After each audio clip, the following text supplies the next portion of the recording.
So what we wanted to do next was take the experiences the panel here has to offer and go down into a little bit more detail, understand how that may be applicable or how it may be applied to Krakow. And Paul, I wanted to start with from the academic perspective in particular. You talked about the crown jewels of academia and with Jagiellonian, and not just that, Krakow being recognised as an academic heartland for the country, and probably is one of the driving factors for how the markets, the BPO and the technology markets in Krakow came from. It was a talent pool that was then identified and utilised. But we would consider the schools and the university to be quite old, both old in historical sense, but still old in how they operate now, I think. But they obviously have a risk of how they change to a more modern model. What are the key risks that they're struggling with, or how do they feel that they're struggling to get up to a modern time? Thank you, Ewan, for asking me that question. I had a little bit on that in one of the slides, but it dropped off. I think there are four risks, really. The first risk, ironically, to say that in this session, is about being local. Because the point I was going to make, that I made earlier, was that these great universities, and Krakow is on the way back to being one of the greats, it's not there yet by any means, have to be international. So in a way, there's an ironic risk about being perceived as being local, and I think that is probably something that the institution feels. And it shouldn't worry about that, because a great institution has to be both local and international. It's not one or the other. But I think there would be a perceived risk inside. The second risk is about standards. And this is the point I was trying to make about skills. If the community, the employers, respect the specialness of the thinking graduate that great universities produce and use them, then everything works well. But if you insist that your great university should also produce such and such type of employee for such and such particular job, which is going to be the growth sector, then they will perceive that somehow they're not free to study and learn and compete with the other great universities in the open way. So it's a perceived risk. It's easily solvable.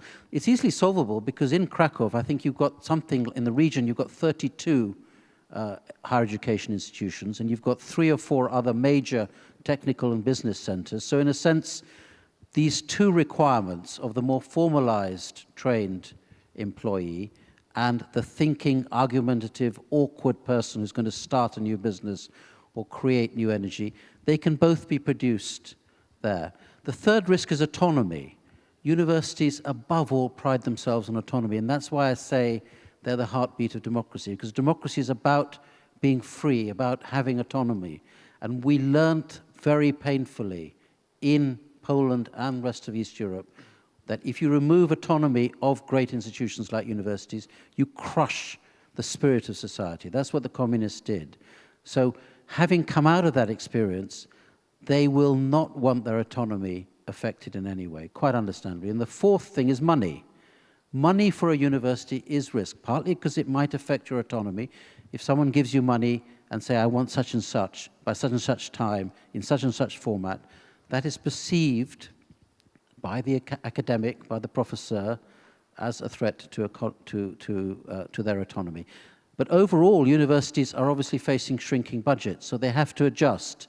And there's a big debate amongst all these universities that I am involved in about what they call the commercial threat to autonomy, not just simply the investor, but the general fact that state money is going down and they have to beg a little bit more and concede more. Does that give you perfect? When we thought and discussed with Owen how we wanted to structure this panel, our original idea was not to talk that much about Krakow. What we wanted to arrive at was what are these factors that make a location, that determine that the reputation of a given city is hinged on. And as we discussed that on and on, exchanging different ideas, I was reminded from what Richard said. Richard, you mentioned that in your own council there was this chicken and egg debate. I mean, was it the city that made Edinburgh so successful on the festival front, or was it the festival as a bottom-up initiative that made the city successful? So in that respect, I would like to take an example of of the business process outsourcing sector in Krakow and ask Owen. Owen was really here from the beginning. From the beginning, and he could actually answer this question. What was it? What was it like? Was it part of any conscious strategy, or was it rather a sequence of events that really became such an important fabric at some point in the city that it became a chain reaction? Where was the beginning of it? I mean, now Krakow, in business terms, the first association with Krakow is BPO, SSC, IT. So how did it start? I'm not quite sure I can claim to have been here at the very, very beginning. But if we look at where we are today, I think you can trace back, whether it's the BPO business or technology, you can trace your way back to conscious events in the middle of the 1990s in both areas that were not part of any plan. And they were certainly not part of any conscious plan from, let's say, a Krakow city or Krakow environment to create these industries, create these businesses. If I take the technology sector today, you look at a lot of the high-end R&D work that goes on, which in itself over the last 15 years has become the foundation for the very vibrant startup community that exists today. That startup community exists because you now have the combination of the engineering excellence that's been developed over the last 20 years, along with the artistic fine arts academies that have existed here over the last 20 years. So when you get to a point where those points come together, you have that next generation of growth of the city. But if you look at the technology growth and having been responsible since 2000 of setting up Sabre and a number of other development centers, when I arrived here in 2000, I arrived here and chose this location because of a company called Comarch. Comarch at that time was 300 people of a software engineering business, Polish-based. But it was based here because a university professor identified the talent capability that existed. And so that was a starting point that then accelerated into Sabre, Motorola, IBM, Google. Anybody you look at, you can trace their positioning back to what the city had to offer. And I think you can find the same lineage if you look at the BPO space. You go back to the original, let's say the original PwC operations, which was a visionary idea that was based on recognizing the talent that was available in the market at the time, frankly, at a lower cost that was available elsewhere, which was an opportunity, but it was a starting point that was there. And I think then the success of that market and the success of those early projects and those early initiatives, we saw from Andrew's slide that the growth hasn't been linear. The growth has been an exponential, accelerated curve, which started off with a couple of very early, courageous companies and clients. You think of going back into the early 2000s, you have a client who had the notion where they were going to move their finance or HR processes to Krakow, a city that was not yet still unknown, essentially in Western Europe. And it was quite courageous. And so the volume and size back in that day was quite small. But based on reputation and capability, not based on any plan, based on that the snowball effect took over. And went from there. So I think it goes back to, Robert, what you were saying as well about, there is no plan in terms of zoning, in terms of, cultural investment, in terms of development. There really hasn't been a structured plan of this.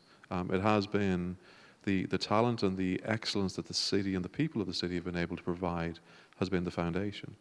Add that into the culture where you now start to see let's say the diversity of cultural diversity of people, diversity of demographics in the city has been based on the cultural reputation the city is able to create. So it's these factors are all coming together that help to continue the growth of these markets for the city. But as I said at my very beginning, an accidental success in my view.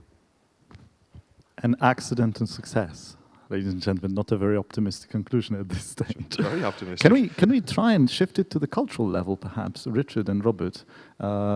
Edinburgh is extremely successful in commercializing culture, really.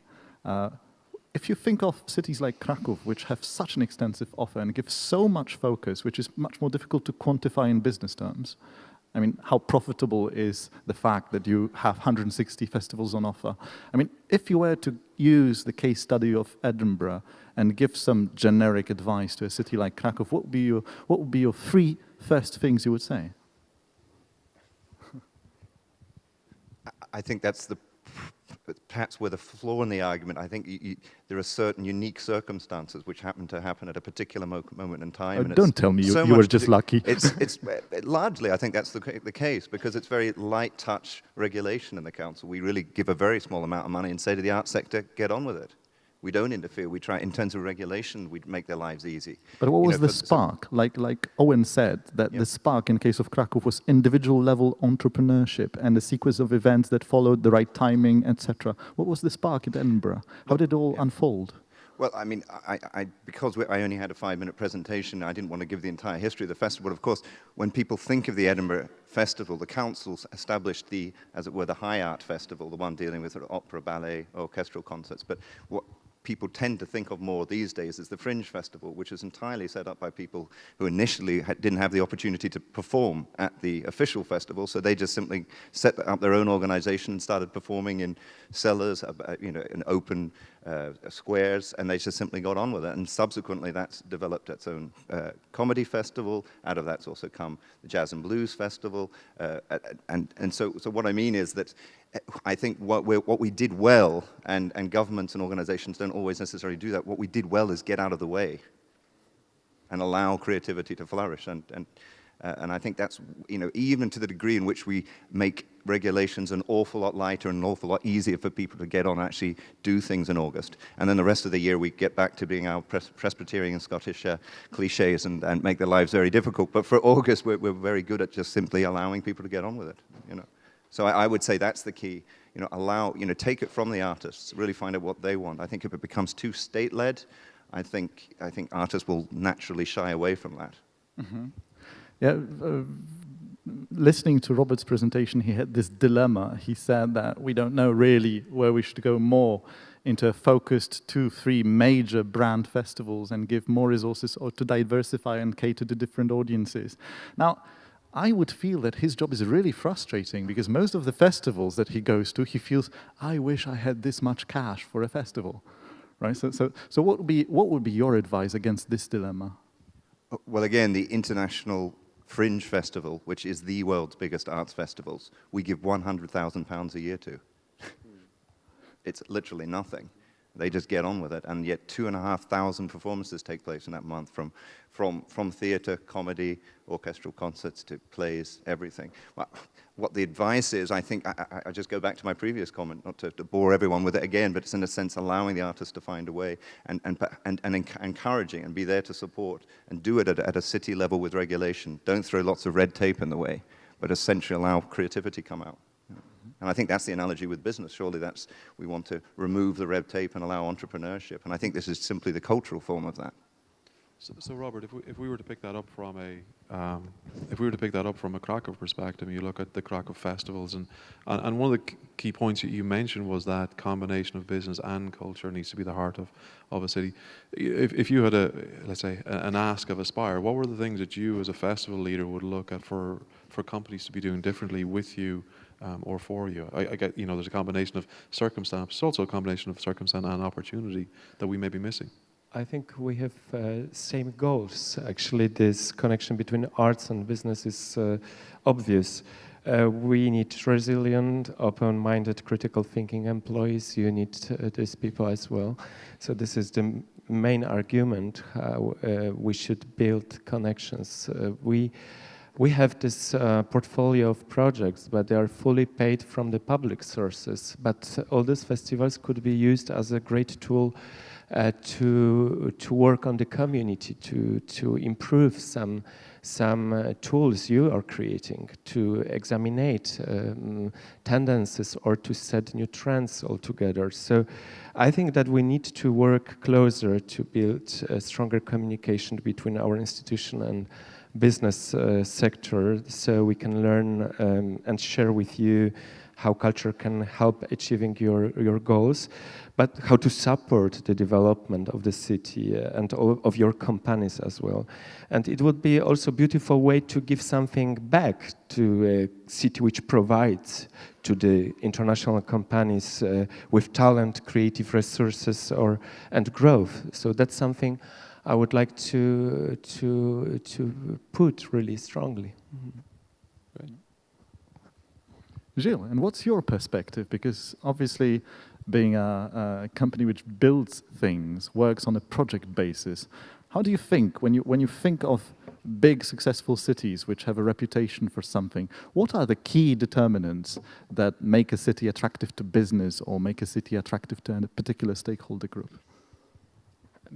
Even before answering your question, I would come back to the parallel with culture, because I think that the question of momentum is key. Meaning that when I hear the story about Edinburgh, when I'm hearing what Krakow is trying to do with little amount of means and resources, I actually think the same is happening on big regeneration process, which means that what you need is a kickstart. You need to be able to size project at a scale which is deliverable. And when this has started, then you are getting onto a positive spiral, which is making that regeneration of city is easier and easier. And for me, this is a key point. And now coming back to your question, also a key ingredient of success is partnership between public organization and private business. If you look at what is done in London, there is huge amount of talks, discussion, innovation, which is brought because of those discussions which are taking place between public and private. Canning Town is one regeneration project, but at the moment you have 3 big mammoths which are going on. One is regeneration of Battersea Power Station. The other one is regeneration of New Covent Garden Market, which is a project which is more than £1 billion. So, and this is made because of partnership between public and private on so many different fields. If you wanted to pick up a little bit then on that public-private partnership piece, I think a lot of us will have heard different stories about how successful or otherwise, how attractive or otherwise it has been over the last couple of years, particularly here in Poland. What's your view on how that operates, and a little bit again, what are the business opportunities or the business responsibilities we have to help develop that model more successfully in the country? I think it's getting there. I think that Poland is having its first project being delivered in terms of, if I take PPP, public-private partnership type of project, and actually Krakow is a leader in this kind of field, especially University Jagielloński Collegium Medicum, for which we are delivering at the moment student accommodation to the standard that we have in the UK. So I think it's on the good trend, but we cannot, from my point of view, we cannot expect that from one day to the other, all these kind of procurement models are being implemented directly in Poland. In France, okay, it started in the UK. In France, it took 10 years for French people to understand how it works. It will also take a bit of time. And it's happening now in Poland as well. So I think that the beauty of this is that Poland is actually catching up at a pace which is incredible. And one question I have myself is, hearing about the story about Krakow, BPO, market sector, the fact that you mentioned that it is accidental and so on, my question is, how do you see the future? Can we go on with a model which is a bit like, okay, can we continue on thinking that it will happen by itself, or do we need something else? What everyone's view? I don't have anyone, if anyone around this table wants to pick this question, I would be happy to hear. Might be an interesting one for the floor as well. And that includes the audience, ladies and gentlemen. As well, huh? See, if someone is courageous enough, I would be very happy to hear what kind of answer everyone can have. Gilles touched on a very important topic, which in Poland just happens to be controversial, public-private partnership, because that in itself presumes that a given community, a given city, knows, perhaps not exactly, but in a more or less focused way, where it wants to go next and how it wants to proceed with its strategy. And if you have this chicken and egg situation where you don't really know how things start, there is obviously a strategy problem. Okay? I don't even want to start Owen on that. We spent like an hour talking about the interface that Ireland, Dublin in particular, has in approaching private business. He said something very interesting when we discussed how the business first contacts a specific city. He said something really obvious and not so obvious. He said, well, because the business doesn't really come to a city. The business comes to a country. Okay? The business comes to the country, and therefore it comes to the capital.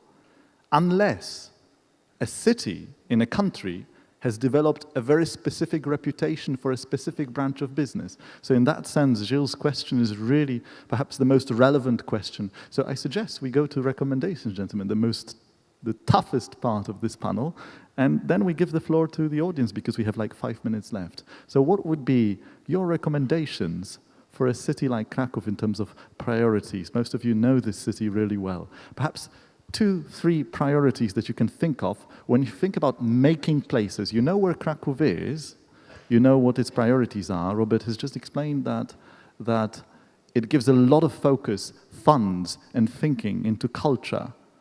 And Owen has just said that this BPO affair has developed by accident. So what would be your 3 short recommendations for Kraków?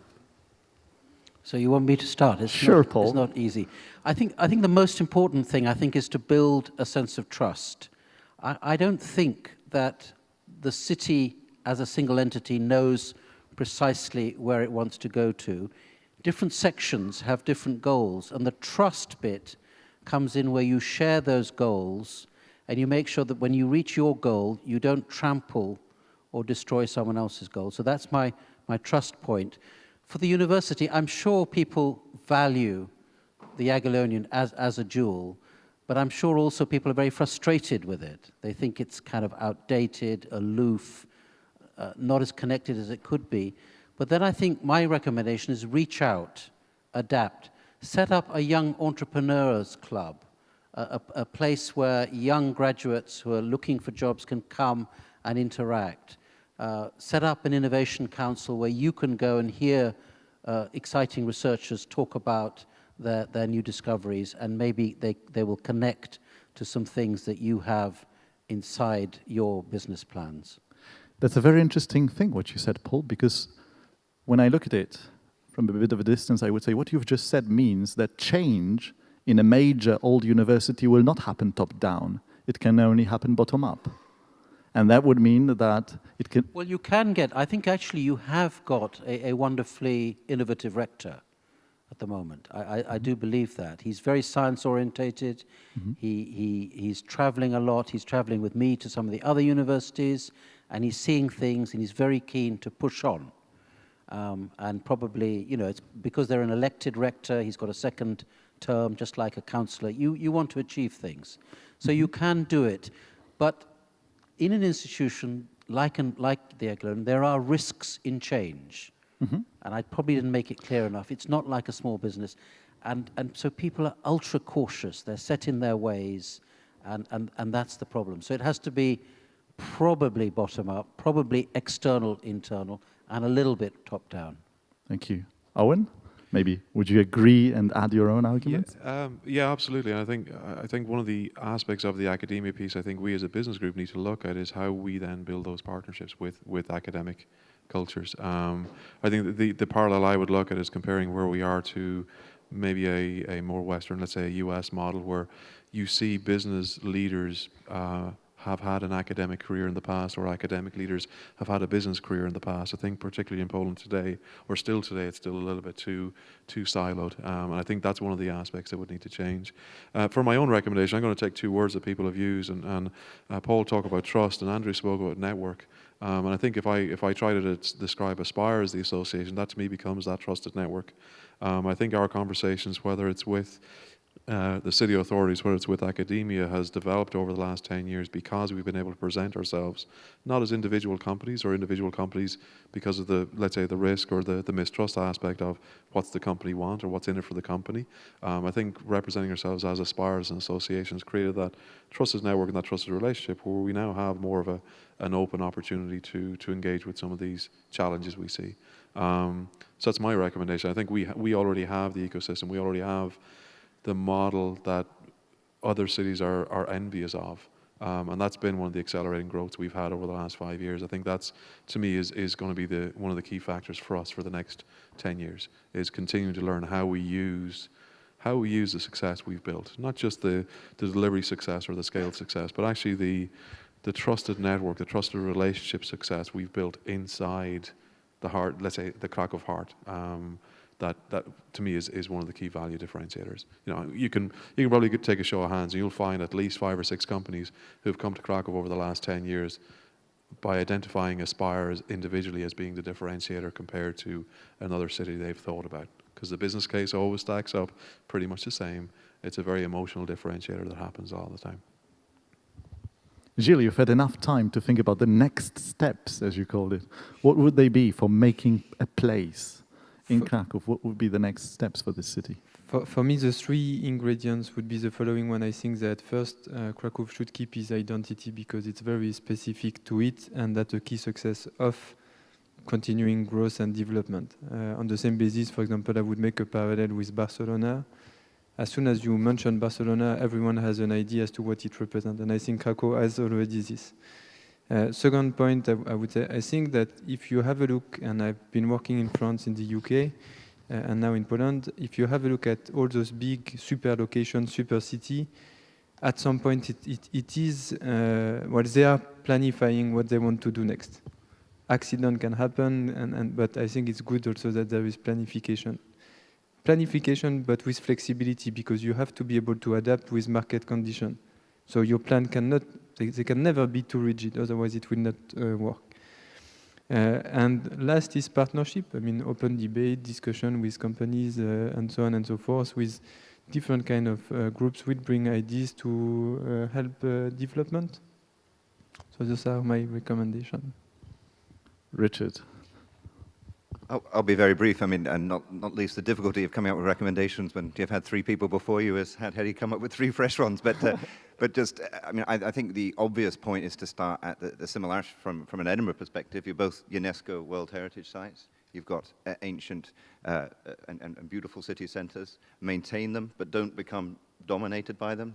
And I know that's an awful danger with cities like, and I'm sure Krakow has that same dilemma. You want to maintain your medieval heritage, but at the same time, you must be seen to go forward. So don't become a slave to your past, but certainly maintain it. And interesting enough, talking about the universities, I think likewise that certainly from the city council point of view, we're a very big organization, but we don't spend enough time, and it's also criticism I would make of the universities. Incidentally, yes, they're independent organizations, but together, collectively, we can do an awful lot, and we have 3 big universities in Edinburgh, and Edinburgh University, I think the last count was 17 in the world, so it packs a very big punch. Half us councillors don't know what they're thinking, they don't know what we're thinking, and that's something we need to work on, so we have that joint vision. And just very briefly, to go back to what I said before, have the sort of flexible regulation which can allow creativity in all its forms, and its cultural, but also its business creativity to flourish. You know, and I certainly don't mean laissez-faire, free-for-all, and, you know, bearing in mind the environmental necessities which are crucial today, but allow it to be creative in that broader sense. And again, big government structures, you know, whether Eastern Europe or Western Europe, aren't necessarily good at providing that. Robert, your recommendation? And I think that there is impossible to design a city without culture, but we should, of course, learn people more how culture can be business as well, how culture can bring income. We don't have any figures like you have, so probably we need business and universities to create methodology to really check the real impact of the cultural economy, creative sector on the local, on the city development. So that's something we really need. Would you say it's an analogy to what Paul said, in the sense that a university's success, an ancient and old one, should be measured by a certain percentage to which it can commercialize its research? Absolutely, yes. So it's the same for culture. Some percentage of it should really bring profit, like the case in Edinburgh, right? And also consolidation of the fragmented culture, also just to send the clear message abroad, just to build the label of the city as something really recognizable, like Edinburgh is so strongly connected with festivals image. So this is something I really, I would recommend to the city of Krakow. I think we have like 3 minutes for questions to the audience. Ladies and gentlemen, is there anything you'd like to ask the honorable members of the panel?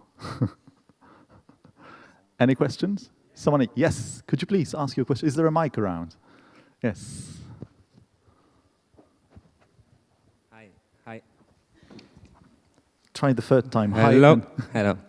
So I think my voice here may be very important because I'm a visual artist and I live in Krakow. So you're talking a little bit about my daily life, you know? And it's amazing to hear it, and it's amazing to hear the voice from Edinburgh.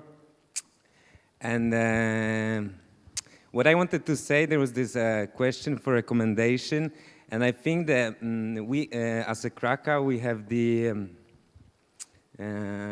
we are the city of festivals, but we are the city of big festivals, you know? And there is the need of support for the little ones. And I think that the business may play an important role in it. So, I mean, we are the city of festivals, but I mean, when we think of the festivals that we have, this is the big ones. And there is a lot of potential in the little ones. I just want to share an idea that we've developed in Oxford over the last 10 or 20 years. It's called Art Week. And Art Week is actually aimed at all the artists who live in the city. And for 1 week, they open their homes. It's a bit like the Fringe. They open their homes and they show whatever they want to show. We have it here. You have it here. Yeah. Well, that is in a way, it allows the individual artist to be part of a festival. Yes, of course, but I'm talking about the long-term relationship, long-term activities. Because there is little support of the city for the little festivals comparing to the support for big festivals. So we are creating through sending the public money into big festivals, not the small one festivals. And the Fringe is the strategy of supporting the little festivals and getting off the way. I was just very briefly going to come in. You know, without turning this into a 7-hour session, you know, we're very successful in the festivals in many aspects, but we have the same problems of the bigger festivals dominating the smaller ones. It's not always an even playing field. We have very close relationships of the city with certain ones. Inevitably, the smaller ones struggle to get noticed. We certainly have that. And by starting off with quoting the exceptional economic statistics was also in no way to say, or in no way for me to try to make the case for not supporting the arts. I think it's absolutely crucial. It was simply the case to say, in the case of the festivals in themselves, they have been successful despite the absence of funding. You know, the problems that Edinburgh and many cities have actually is the other 11 months of the year. You know, I'm always going around saying, yes, I love the city's festivals, but I'm convener of culture for 12 months of the year, not just August. And that's a crucial thing. And I say that both as a practicing musician and also as someone in my role, because there is a tendency to rest on our laurels. In any other city, we'll do well in August, we'll make our 261 million, and then, you know, we'll go back to sleepy September. You know, so, you know, there are huge challenges in Edinburgh, like in other cities, and absolutely supporting arts at the local level is crucial. No argument. Yeah, so it would be amazing to, for the little NGOs is working within culture in Krakow, to kind of meet up and discuss the issues, not with the city, because we've already been doing it, but try to discuss it with the business. Thanks. Ladies and gentlemen, time to wrap up. I would like to thank Owen in particular for structuring this and giving a lot of creative energy while we conceptualize this panel. Thank you, gentlemen, for taking... Yeah, thank you. Thank you so much.